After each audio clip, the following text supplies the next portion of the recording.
আমার ঘরকে রক্ষা করার দায়িত্বটা তো আমার। আমার গৃহকে যেমন রক্ষা করার দায়িত্ব আমার, আমার জায়গা জমি রক্ষা করার দায়িত্ব যেমন আমার।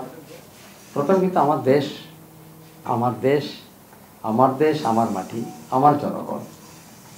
এই দেশকে কিভাবে সুরক্ষা রাখা হবে, এই দেশকে কিভাবে নিরাপদ রাখা হবে, এই দেশকে কিভাবে নিরাপত্তার বেষ্টনীতে রাখা হবে, আমার মনে সেদিকে আমাদের জানি না বিগত সরকারগুলো যারা এসেছে সেভাবে দৃষ্টি দিয়েছে কিনা।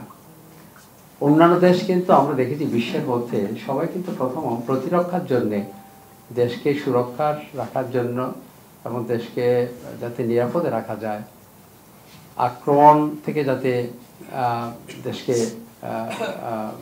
মানে আক্রমণ করতে না পারে সেই দিকে নজর রেখে কিন্তু তারা একটি জাতীয় বাজেট তারা তৈরি করে এবং সেভাবে তারা অর্থগুলো বিনিয়োগ করে।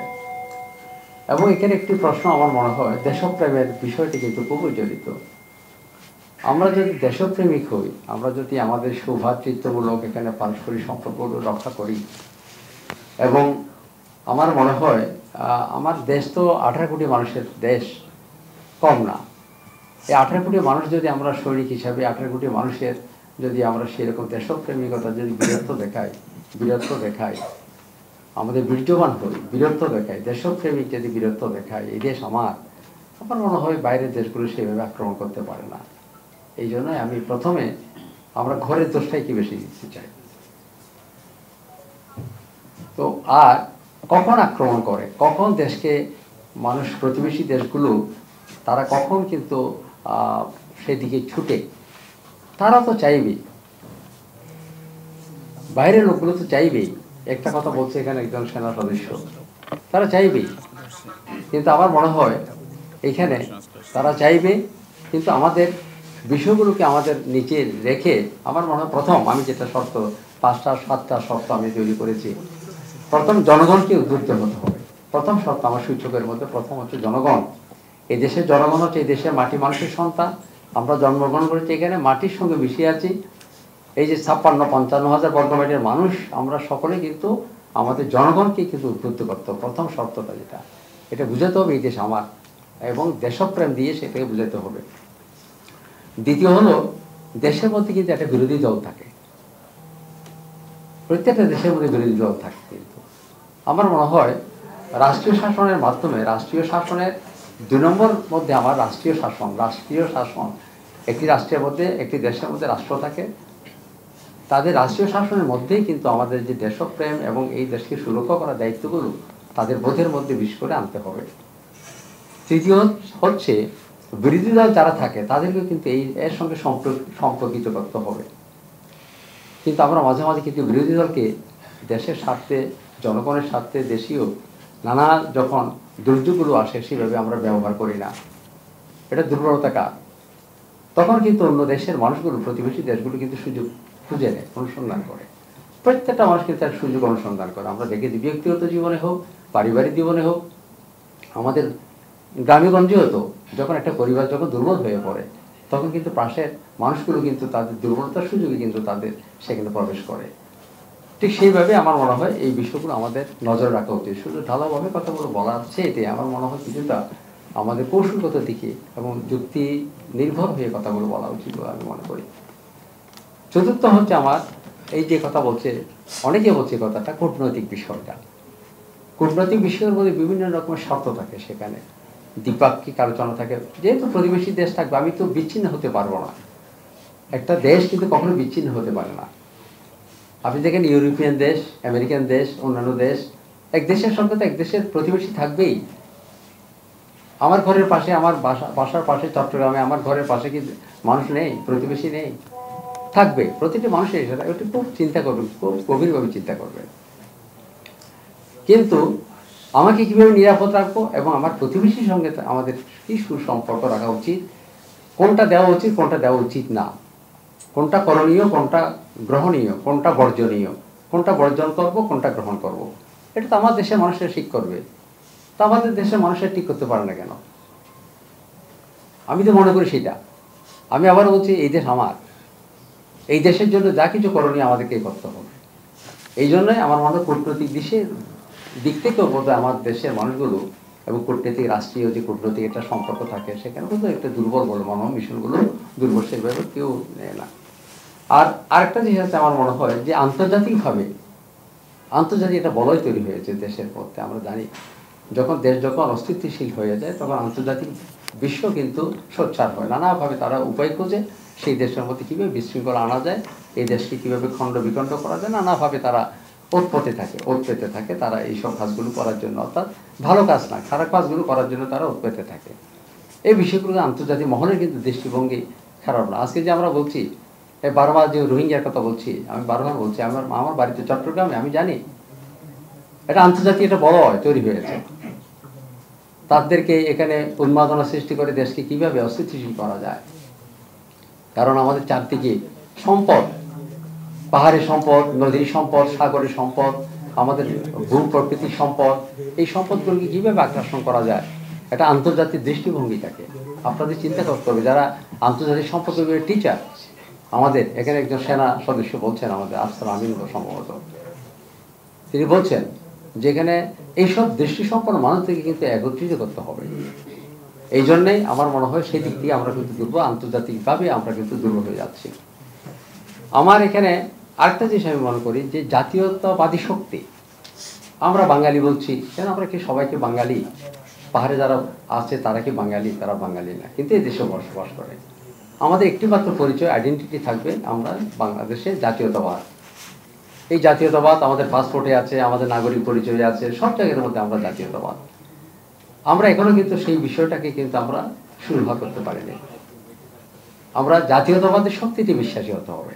জাতীয়তাবাদ বললে কিন্তু দেশের মাটির অনেক গভীরে চলে যায়, দেশ কিন্তু নিরাপদ থাকে, দেশকে কেউ অস্থিতিশীল করতে পারবে না, সেই রকম প্রণোদনা সৃষ্টি হয় না। মনের মধ্যে একটা গভীর একটা আস্থা থাকে, আমার দেশ, আমার মাতৃভূমি, আমার জন্মভূমি, এই জন্মভূমির জন্য আমি কখনো খারাপ কাজ করতে পারবো না। এই চেতনা যদি গভীরভাবে হৃদয়ে প্রতীত হয়, প্রবেশ করে তার ভিতরে, শরীরের আপাদমস্তক যদি সেটা সক্রিয় হয়, আমার মনে হয় কেউ সেইভাবে তিনি অন্য বিষয়ে আর চিন্তা করতে পারে না। এবং আমাদের দেশের মধ্যে অনেক শত্রু আছে, আপনারা দেখবেন, তাদেরকে সাহায্য করে। আমরা যাদের বিরুদ্ধে বলছি এখানে সেভাবে আন্তর্জাতিক মহলের সঙ্গে সম্পর্ক, প্রতিবেশীর সঙ্গে সম্পর্ক রেখে আমাদের দেশকে অস্থিতিশীল করে। কারা করে? আমার দেশের মানুষেরা হতে পারে, যারা পতিত, এরা আছে, এই সুযোগটা নিচ্ছে। তো দোষ তো আমাদেরও আছে। এই জন্য বলছি আমাদের মধ্যে ওই জাতীয়তাবাদের মধ্যে কিন্তু বিভক্তি, বিভাজন তৈরি হয়েছে। দেশকে কেউ ভালোবাসে, কেউ ভালোবাসে না। দেশকে কেউ সুরক্ষা করে, কেউ দেশকে রক্ষা করতে চায় না। যাই হোক, এটা এবং সর্বশেষ যেটা আমি বলতে চাই যে আমাদের কাদের গণিও বলছে, উনি তো ভালো, উনি অত্যন্ত ভালো বলেন এবং ওনার প্রতি সবার একটা দৃষ্টিও আছে বর্তমান সময়ের জন্য। তো আমি মনে করি যে এই সময়ের মধ্যে আমরা যে একটা যথাযথভাবে একটা সুন্দর যদি একটা ইলেকশন দিতে পারি, এই সময়টা কিন্তু একটা অস্থিতিশীল, চারদিকে দোদুল্যমান, কেউ কাউকে বিশ্বাস করছে না। কোথায় যাব, দেশ কোথায় যাচ্ছে এবং দলগুলো কোথায় যাচ্ছে, এইরকম একটা অস্থিতিশীলতা তৈরি হয়ে গেছে সব জায়গার মধ্যে। বুদ্ধিজীবীদের মধ্যে হয়েছে, রাজনৈতিক কর্মীদের মধ্যে হয়েছে, এবং যারা পেশাজীবী শ্রেণীদের মধ্যে হয়েছে। কোথাও কিন্তু এটা সেরকম নয়। এই জন্য সেরকম একটা আস্থাহীনতার মধ্যে আমরা যাচ্ছি। আমি মনে করি এখন বিএনপি হচ্ছে একমাত্র দায়িত্বশীল দল। এই দেশে যদি এখন রাজনীতি করি আমরা, আমি জানি না, আমি হয়তো বিএনপি আদর্শের একজন মানুষ, শিক্ষক, আমার চিন্তা থেকে আমি বলতে চাই, আপনারা দেখেন যে এই দলগুলো বর্তমান আছে, একমাত্র বিএনপি পারে। বিএনপি একটা বড় দল, কিন্তু 15-16 বছরের মধ্যে বিএনপি ভাঙেনি। এত কিছু করার পরে কিন্তু বিএনপি কিন্তু ঝিমিয়ে যায়নি, সক্রিয়। অনেকে বলছে বিএনপি নাকি একদিনও টিকতে পারবে না। কত কথা বলছি আমরা, কত কথা শুনছি বিএনপি সম্পর্কে দেশে বাইরে, কিন্তু বিএনপি সেরকম একটা দল এখন দায়িত্বশীলতা পরিচালিত হবে। এবং এই জন্য হচ্ছে বিএনপি একমাত্র পারবে এই দেশকে আগামীতে রক্ষা করার জন্য। এই জন্য একটা সুষ্ঠু নির্বাচন যদি হয়, কাদের গণি বলছে এই দেশ কিন্তু গণতান্ত্রিক দেশ, প্রজাতন্ত্রের দেশ, গণতান্ত্রিক দেশ। তো গণতান্ত্রিক দেশ হলে কিন্তু গণতন্ত্রকে ফিরিয়ে আনতে হবে আমাদেরকে। গণতন্ত্রকে ফিরিয়ে আনার একটি মাত্র প্রধান এখন শর্ত হচ্ছে আমাদের সকলের একটা দৃষ্টিভঙ্গি, সকলের চাহিদা, সকলের আকাঙ্ক্ষা জনগণের আকাঙ্ক্ষা হচ্ছে একমাত্র একটি নির্বাচন, সুষ্ঠু নির্বাচন। সুষ্ঠু নির্বাচনের জন্য আমাদের ডক্টর ইউনূস সরকার, আমি তাকে অনুরোধ জানাবো, তিনি চট্টগ্রামের আমাদের মানুষ, তাকে আমি মাঝে মাঝে বলি আপনি একটি সুন্দর নির্বাচন দেন, যেহেতু আপনি বিশ্ব নেতা, আপনি বিশ্বের মধ্যে একটা স্থান করে নিয়েছেন বাংলাদেশের সন্তান হিসেবে। আমি চাই আপনি একটা যথাযথভাবে সুন্দর একটা নির্বাচন দিয়ে যাতে আপনি একটা মর্যাদার মধ্যে আসনে প্রতিষ্ঠিত হতে পারেন আগামী দিনে, কেউ যাতে আপনাকে ভুল না বুঝে।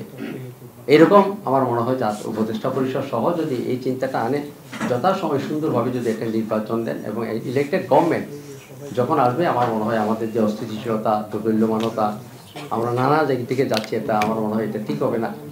আমাদের জন্য একটা রাজপথ তৈরি হবে এবং সুষ্ঠু সমাধানের জন্য প্রত্যেকটা বডি, বাংলাদেশের সরকার থেকে আরম্ভ করে আইন শৃঙ্খলা বাহিনী, অর্থনৈতিক বিভাগ, যে সমাজ, সামাজিক অস্থিরতা, নারীর অস্থিরতা, সব দিকে মনে হয় একটা মব একটা চলে আসছে, বিশৃঙ্খলিত অবস্থা, এগুলো জঘন্য একটা অবস্থা তৈরি হচ্ছে বাংলাদেশের মধ্যে। এটা তো জঘন্য অবস্থা আমরা দেখতে চাইনি।